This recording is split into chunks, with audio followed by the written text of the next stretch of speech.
औज़ुबिल्लाहिमिनश्शैतानिर्रजीम बिस्मिल्लाहिर्रहमानिर्रहीम। अस्सलाम वालेकुम। Pakistan affair series episode number 7।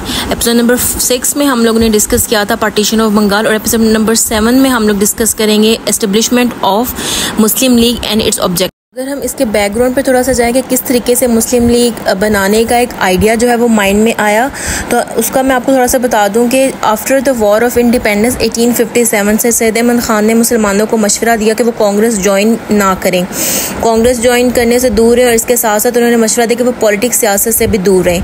अपनी डेथ तक टिल 1898 वहाँ तब तक इन्होंने पाकिस्तान के लिए मुसलमानों के लिए मुस्लिम की पॉलिटिकल इंटरेस्ट के लिए उन्होंने खुद काम किया, लेकिन इनकी डेथ के बाद मुसलमानों को इस चीज़ का एहसास हुआ कि उन्हें एक सेपरेट पॉलिटिकल पार्टी की ज़रूरत है मुसलमानों के लिए, जो सिर्फ मुसलमानों के इंटरेस्ट के लिए काम करे और मुसलमानों का जो भी मौक़िफ़ होगा, जो भी पॉइंट ऑफ व्यू होगा, ब्रिटिश के सामने, गवर्नमेंट के सामने खुल के रखे।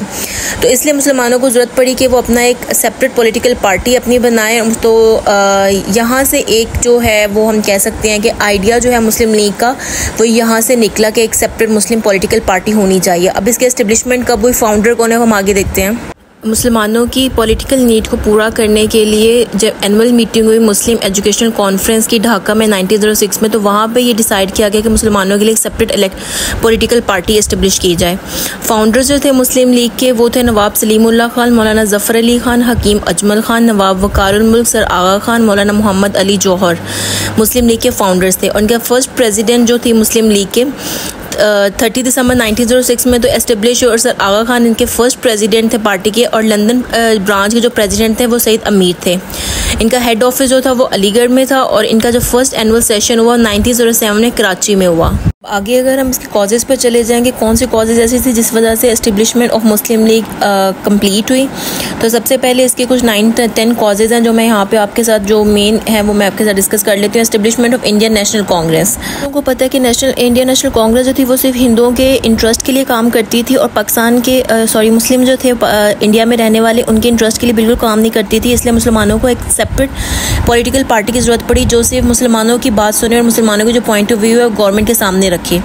उसके अलावा उसके बाद अगर हम सेकेंड इसकी देखें तो सेकेंड आ जाती है पार्टीशन ऑफ बंगाल। बंगाल की पार्टीशन का भी हमें आइडिया कि 1905 में पार्टीशन ऑफ बंगाल हेल्ड हुई, और जो पार्टीशन ऑफ बंगाल थे इन फेवर ऑफ मुस्लिम थे, इसलिए जो हिंदू थे वहाँ के उन्होंने स्ट्रांगली इसको अपोज किया, और इस चीज़ ने काफ़ी ज़्यादा एस्टेब्लिशमेंट ऑफ मुस्लिम लीग में रोल प्ले किया। उसके बाद उर्दू हिंदी कॉन्ट्रोवर्सी आ जाता है। उर्दू हिंदी कॉन्ट्रोवर्सी 1867 में हुआ, made it clear that Hindu और and culture of the Muslim जो थे वो दोनों डेंजर में हैं हिंदुओं की वजह से, और defence of Urdu and Muslim culture was the need of time, so all the Indian Muslim league was founded to meet the challenges.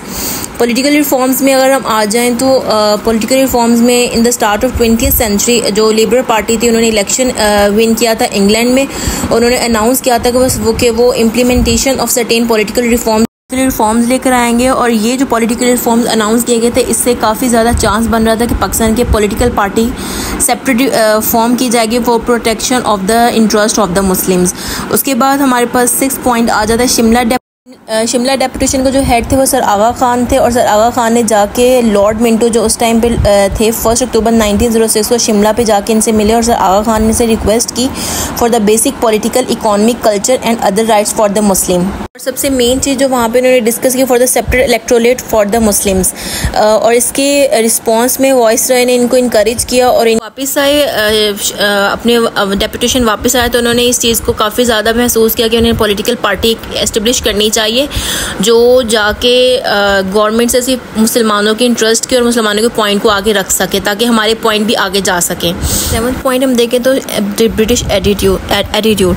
Another important thing in this regard that British ने जो थे मुसलमानों से एक पावर जो थी वो छीन ली थी, और उन्होंने हिंदुओं के साथ हाथ मिला लिया था, और इस वजह से मुसलमानों की इकोनॉमिकली भी बहुत ज़्यादा सप्रेस कर रहे थे वो ब्रिटिश और हिंदू मिलके दोनों।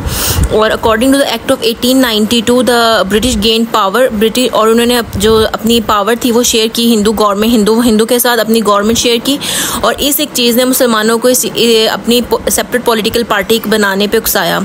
उसके बाद deprivation of Muslims after the war of independence और 1857 नेशन मुसलमानों का जो था एक स्टेटस था उसको वो चेंज हो गया, और उनको मिनॉरिटी के तौर पे उसी एक कंट्री में कंसीडर किया जाने लगा।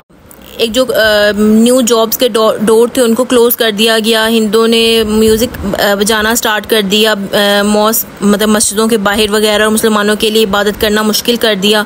उसके बाद एक मूवमेंट स्टार्ट कर दिया against the slaughter of cow, और उसके बाद पॉलिटिकली इकोनॉमिकली बहुत ज़्यादा प्रेशर मुसलमानों के ऊपर डाला गया।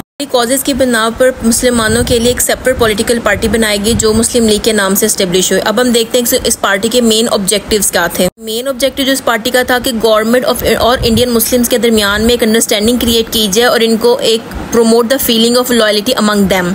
सेकेंड जो इनका ये था कि कोऑर्डिनेट विद अदर दूसरी नेशन और पॉलिटिकल पार्टी के साथ कोऑर्डिनेट करके welfare of the people of the Muslims के लिए काम किया जाए, मुसलमानों के जो राइट है उनको प्रोटेक्ट किया जाए, और एक सेल्फ गवर्नमेंट सूटेबल जो है वो अचीव की जाए फॉर द मुस्लिम, और उसके बाद सेल्फ सोशल वेलफेयर जो हिंदू मुस्लिम यूनिटी के लिए उसको अचीव किया जाए। लास्ट में अचीवमेंट ऑफ मुस्लिम लीग देखें कि मुस्लिम लीग बनने के बाद अचीवमेंट क्या क्या हुई थी पाकिस्तान मुसलमानों को।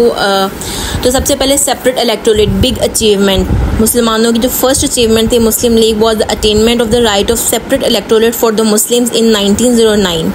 सेकेंड पे मुस्लिम लीग जो थी जब एस्टेब्लिश हुई तो उसके बाद कांग्रेस और ब्रिटिश गवर्नमेंट के जितने भी प्रोपागंडाज होते थे उनको एक आंसर करने के लिए एक कुछ लीडर, एक पॉलिटिकल पार्टी एस्टेब्लिश होकर सामने आई जो उनके प्रोपागंडाज को, उनके जो ब्रूटल उनके एक्सप्रेशन, उनके ब्रूटल जो एटीट्यूड होते हैं उनको आंसर करने के लिए एक पॉलिटिकल पार्टी सामने आई। एक ये अचीवमेंट बहुत बड़ी थी। थर्ड पे हम देख लेते हैं कि सर आगा खान ने मुस्लिम लीग साइन की और एग्रीमेंट कांग्रेस, और 1969 में वो लखनऊ पैक्ट के तौर पे हमारे सामने आया। तो ये भी एक मुस्लिम लीग की वजह से ही एक फैक्ट हमारे सामने आया। उसके बाद हम देखते हैं 20 में Muslim League successfully first Muslim League university बनने में कामयाब हुई और बनाई, और उसके बाद very short period for the Muslim League became the single representative party for the Muslim of the subcontinent. Muslim interest के लिए काम करते थे। उसके बाद इलामा इकबाल ने कॉन्सेप्ट दिया separate state for the Muslims, और इसको मुस्लिम लीग के एनुअल सेशन 21 में इसको कहा गया। उसके बाद 1940 में कायदे आज़म ने डिमांड की पाकिस्तान के लिए, और ये भी इसी के एनुअल सेशन में बात हुई। उसके बाद ऑल इंडियन मुस्लिम लीग की ही बदौलत की ही वजह से 14 अगस्त 1947 को पाकिस्तान एस्टेब्लिश हुआ, क्रिएट हुआ। तो ये सारे ऑब्जेक्टिव्स थे जो मुस्लिम लीग के ऑब्जेक्टिव्स थे। इसके इंटरेस्ट भी हमने देख लिया, इसके ऑब्जेक्टिव्स भी देख लिए, इसके कॉजेज़ भी देख लिए। उसके अलावा मुस्लिम लीग की कोई और डायमेंशन रह नहीं जाती प्री हिस्ट्री की।